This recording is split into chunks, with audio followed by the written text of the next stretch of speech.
Let me show you how I built this mid-century modern sideboard for under $250. I designed the sideboard in SketchUp to make sure I had the exact dimensions. And then I tapered the legs with this really cheap taper jig, which I will link in the description. It's extremely easy to use. And then I rounded over 3 sides of the legs to make it more mid-century modern. I only rounded over 3 sides so that 4th side would make it easy to install the center panel, because it's very hard to attach anything that's square to something that's round. I'm using pocket holes for this entire build. I love, love, love this Kreg pocket hole jig because I can bring it right to my workpiece. So no matter what I'm building, it's really easy to drill the pocket holes. I started with the panel for the legs first. I pocket holed both sides, and I did 4 sets of pocket holes on each side.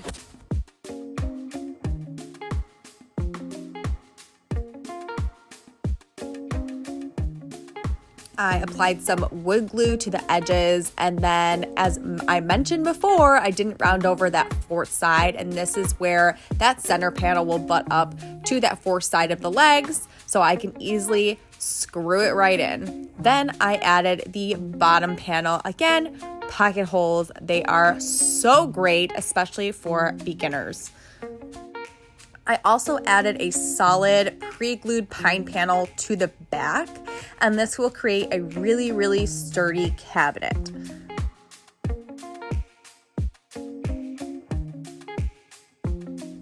This time I screwed everything in from the back, so you can't really see me, but that's what I'm doing. And I added the center dividers.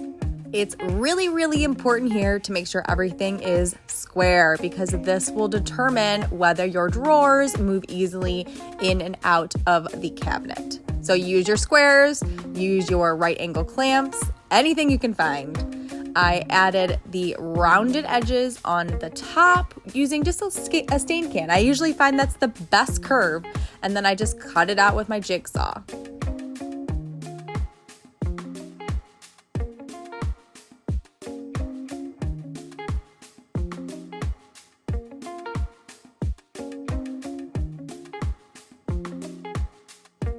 So if you haven't noticed already, mid-century modern furniture pieces like a lot of curves. So I'm doing a heavy round over on the top as well.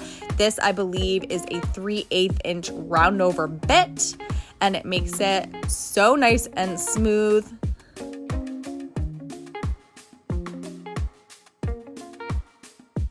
One of the most important parts of woodworking is making sure your panels or anything that's solid wood can move. So I like to use these figure-8 fasteners to attach my top to the base. This allows the wood to move with the seasons, and it's very, very easy to install. You just use a Forstner bit to make the initial holes, and then screw the figure-8 fasteners in, and then attach the top to the base with some screws. Time for the drawers. I know this is all of your scariest part, so I'm just going to break it down for you pretty easy.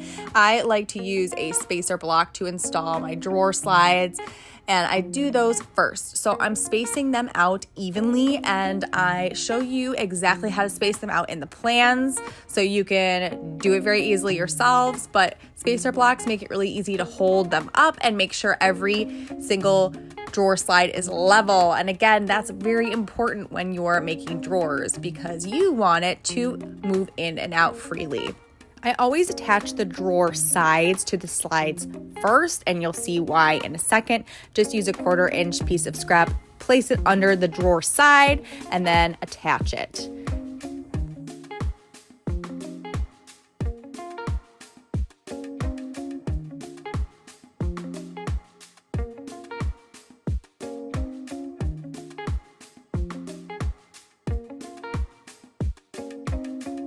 I'm attaching all 3 drawer sides because then I'm going to measure between all 3 drawer sides.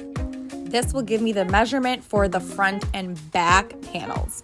Then I run all of the boards through my table saw, I'm making a groove, also known as a dado, in the bottom inside of all the drawer side pieces. This allows the 1/4-inch plywood bottom to sit nice inside those grooves and makes for a really nice and sturdy drawer. It's also very easy to do, especially if you're a beginner. If you don't have a table saw, you can also use a circular saw to make those grooves, or even your router. Then it's time to glue everything up and pop that panel in. I love when everything fits together perfectly.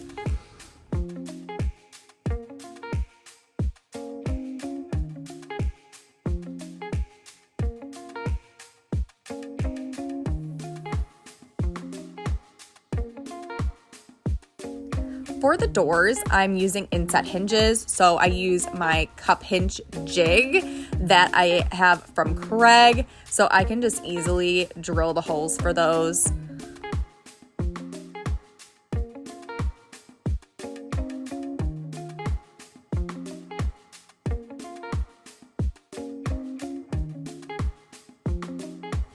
I got these inexpensive hinges on Amazon, and I will link those in the description as well, but these are adjustable. So if your inset hinges or doors are a little off, you can easily adjust it back and forth and up and down.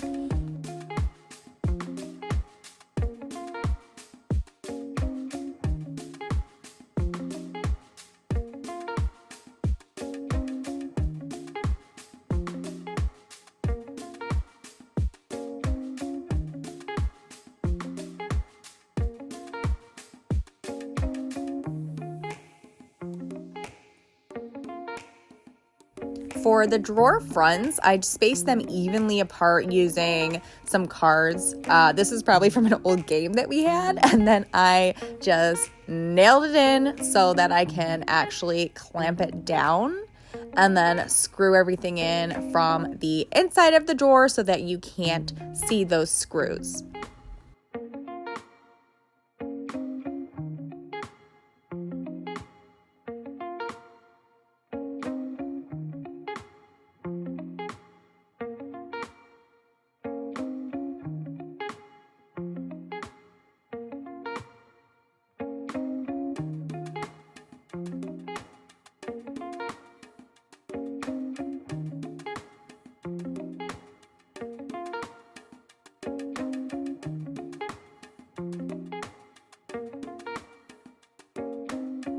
And now it's time to paint. I'm using the Wagner Earlex 5700 to get the perfect finish.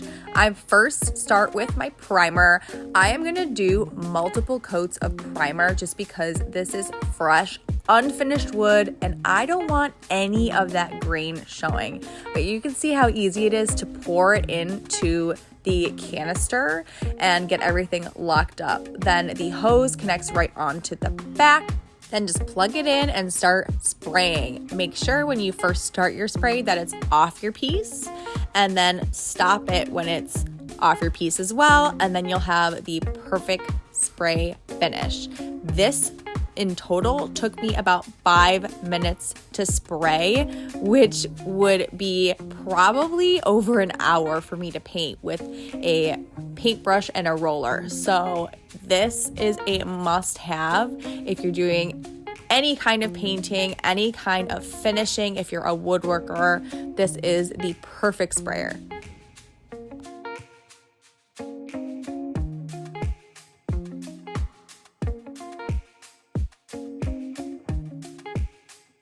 And here is my ultimate tip when you're painting.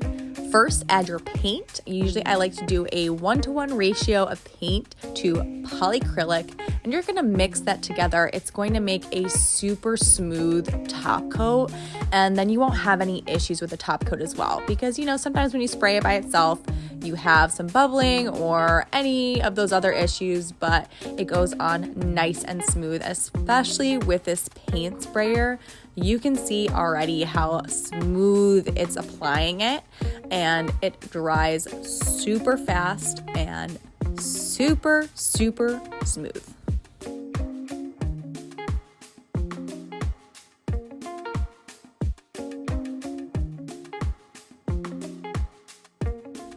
I did 2 coats of paint this way, and then all I had to do was install the hardware.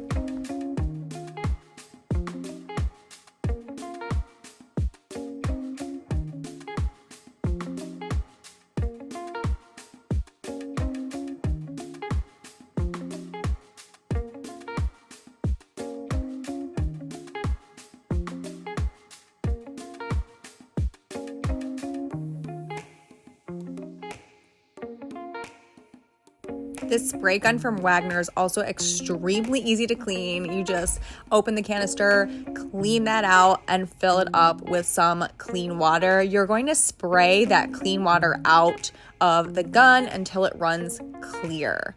And then you can just take all the components apart and clean those as well. So it makes it really easy and fast to clean, so you don't have to spend much time doing that as well.